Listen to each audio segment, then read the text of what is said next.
காசி, வாரணாசி நகரில் அமைந்துள்ள ஸ்ரீ காசி விஸ்வநாதர் கோவில் இந்துக்களின் மிக முக்கியமான மற்றும் புனிதமான சிவத்தலமாகும்.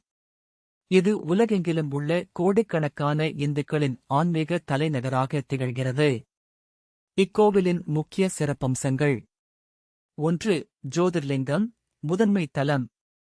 சிவபெருமானின் 12 ஜோதிர்லிங்க தலங்களில் இது மிகவும் முக்கியமானதாக கருதப்படுகிறது.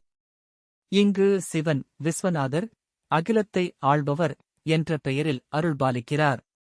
காசிக்கு ஒருமுறை சென்று விஸ்வநாதரை தரிசித்தால் பிறப்பு இறப்பு சுழற்சியிலிருந்து முக்தி, மோட்சம் கிடைக்கும் என்பது ஐதீகம். 2. முக்தி தரும் தலம், அவிமுக்த க்ஷேத்திரம்.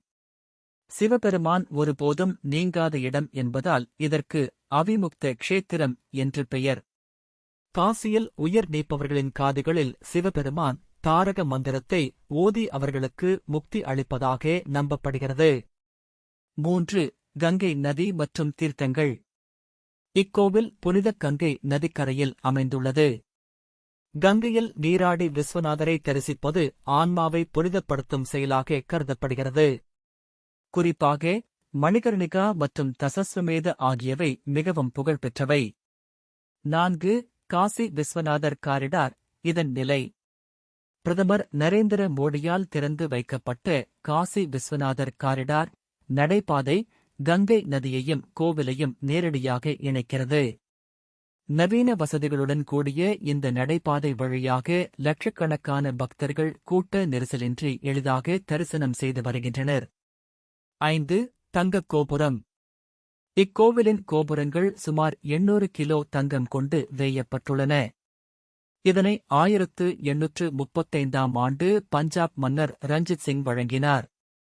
இதனால் இது தங்கக் கோவில் என்றும் அழைக்கப்படுகிறது. 6. காசி யாத்திரை, தமிழக தொடர்பு. தமிழகத்திலிருந்து காசிக்கு யாத்திரை செல்வது ஒரு முக்கிய ஆன்மீக மரபாகும். காசியிலிருந்து கங்கை தீர்த்தத்தை கொண்டு வந்து ராமேஸ்வரத்தில் அபிஷேகம் செய்வதும், ராமேஸ்வரத்திலிருந்து மணலை எடுத்துக்கொண்டு போய் காசியில் சேர்ப்பதும் முழுமையான யாத்திரையாக கருதப்படுகிறது. 7. அன்னபூரணி மற்றும் விசாலாட்சி.